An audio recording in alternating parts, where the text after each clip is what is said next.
Silence was never supposed to sound like that. Captain Aaron Cole stood at the edge of the battlefield, boots sinking slightly into ash-softened soil, and listened. No artillery, no screaming comms, no distant thunder of orbital fire. Just the low hiss of cooling wreckage and a wind that carried the sharp scent of scorched metal and burned stone. The war for Virex Delta was over. It had lasted 7 brutal months. City sieges, trench collapses, night raids against an enemy that refused to fight the same way twice. The Ketheri were not mindless monsters like some human propaganda claimed. They were territorial, desperate, and cornered. That made them dangerous. But now they were gone. Human command had declared victory less than an hour ago. Extraction transports were already inbound. Orders were clear. Sweep for survivors only within designated zones, then withdraw. No lingering. No unnecessary risks. Aaron had followed orders his entire career. Until that moment. His visor pinged softly. Anomalous life sign, weak and fading outside the sweep grid. Almost certainly a sensor ghost. Almost certainly not worth delaying extraction. Almost. Aaron zoomed in, narrowing his focus past the shattered remains of a Ketheri forward position. Beneath a collapsed wall of blackened stone, something moved. Not much. Just enough. Command, Aaron said into his comm, keeping his voice steady. I'm picking up a faint biosignature beyond my sector. Request permission to investigate. The reply was immediate. Negative, Cole, the operations officer snapped. Battlefield is secure. Extraction in 12 minutes. Do not deviate. Aaron's jaw tightened. It could be a wounded non-combatant. Then colder. Captain, we didn't come here to play medics. You have your orders. The channel closed. Aaron stood still as the wind whispered through the ruins. He thought of the reports. The numbers. The way the word enemy swallowed everything else. Families, children, lives that didn't fit neatly into tactical briefings. 12 minutes. He took one step forward. Then another. The rubble was unstable. Still warm in places where plasma fire had fused stone into glass. Aaron moved carefully, rifle lowered but ready. The biosignature grew clearer with every meter. Faint, irregular, barely clinging to existence. He found her beneath the collapsed wall. She was Ketheri. Smaller than most he'd encountered. Her armored carapace cracked and scorched. One of her limbs lay twisted at an unnatural angle. Dark violet blood stained the ground beneath her, already cooling. Her eyes, large, faceted, and faintly luminescent, fluttered open as Aaron knelt beside her. Fear flashed instantly. She tried to crawl away, a weak, scraping sound escaping her throat. "Hey!" Aaron said quietly, raising one hand. "Easy. I'm not here to hurt you." His translator hummed, converting the words into Ketheri tonal patterns. She froze, confusion cutting through the fear. "You are human," she rasped. "Yeah," Aaron replied. "And you're hurt." She let out a brittle, humorless sound. "Then finish it." Aaron shook his head. "That's not how this ends." Her eyes narrowed. "Your war is over. Mine is not." He glanced back toward the extraction zone, imagining the transports descending, the countdown ticking away. He had maybe 10 minutes left before command noticed his absence. He pulled a medpack from his belt and began scanning her injuries. She hissed in pain as the nanosealant activated. "Why?" she demanded weakly. "Your kind wins. You leave." "That is the pattern." "Patterns change," Aaron said. "Sometimes someone has to refuse them." Her breathing was shallow. Her vitals unstable. She needs evacuation, his HUD warned. Aaron swore softly. The comm crackled to life. Cole, the ops officer barked. You are off-grid. Return immediately or you will be left behind. Aaron keyed the channel. I found a wounded Kethari survivor. She won't make it without extraction. That is not our concern. She's unarmed. She's dying.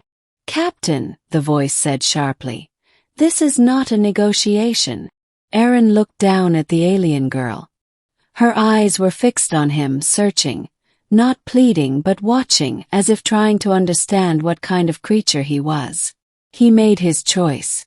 Then mark this as insubordination, Aaron said calmly. Because I'm not leaving her here. Silence followed.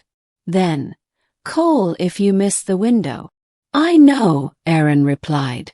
End transmission. He cut the channel. The countdown in his HUD turned red. 8 minutes. Aaron slid his arms beneath her carefully, ignoring the warning icons flaring across his vision as he lifted her. She was lighter than he expected, her body trembling weakly. Do not, she whispered, waste your end on me. He adjusted his grip.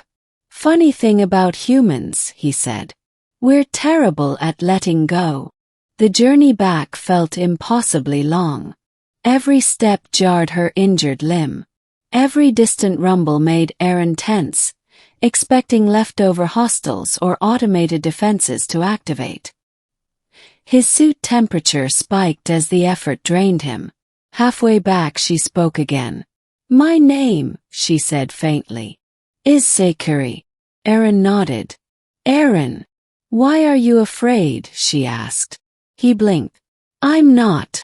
She let out a quiet, clicking sound. Your heart is loud. He almost smiled. I'm afraid I'm about to lose my job, he admitted. Maybe worse. Then leave me, she said. You have done enough. Aaron shook his head. Not enough. The extraction zone came into view just as the countdown hit 2 minutes. Dropships hovered above the clearing, engines whining, ramps already rising. Aaron sprinted. Cole! Someone shouted over open comms. What the hell? He burst into the clearing with Ikari in his arms. Every weapon turned toward him. Hold fire! A medic shouted as he recognized the situation. The ops officer stormed forward, fury etched across his face. Captain, explain yourself. Aaron met his gaze evenly. She's alive. She's not a threat. And if we leave her here, she dies. This is a violation. A sudden sound cut through the tension.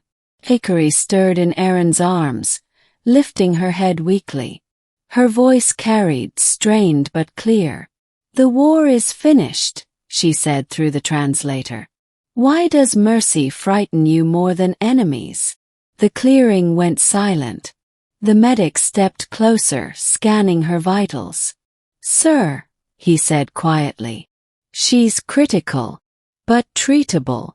The ops officer hesitated. 30 seconds left. Get her on board, he snapped at last. And Captain Cole, this isn't over. Aaron didn't care. Recovery was slow. Hikiri was placed under guard at first, then observation, then, quietly, care. Her people had withdrawn, leaving behind scattered survivors and a mountain of unresolved consequences. Aaron faced an inquiry. Reprimands were filed. Promotions quietly vanished. He didn't regret a second of it.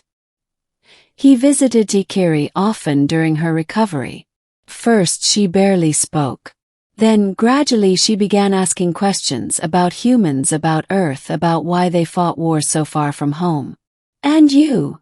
She asked one evening, as sunlight filtered through the medical bay. Why do you fight? Aaron considered the question. Sometimes because I'm told to. Sometimes because I believe in protecting people who can't protect themselves. She studied him. even when they are your enemy. Especially then, he said. When she was finally able to stand, leaning on a support frame, she faced him with an intensity that made him straighten unconsciously. You left your kind silence for me, she said. Among my people, that creates a bond. Aaron frowned. I wasn't trying to. I know, she interrupted gently. That is why it matters. Months later, negotiations began. Not because of strategy, not because of treaties, but because a story spread. A human officer who stayed behind after victory. An enemy soldier who was carried from the battlefield instead of abandoned. A silence broken by mercy. Aaron was reassigned, not punished but repositioned. Liaison duty. Reconstruction oversight. A role that required listening more than commanding. Hickory became part of those talks. Her survival a living reminder of what the war had nearly erased.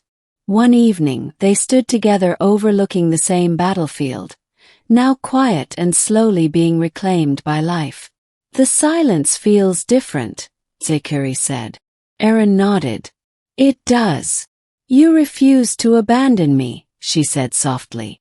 That choice echoes. He glanced at her. I just did what felt right. She tilted her head, eyes reflecting the fading light. That is how change always begins. The war had ended in silence. But because one human refused to walk away, something else had begun, something fragile, uncertain, and real. And for the first time in a long while, Aaron believed that was worth fighting for.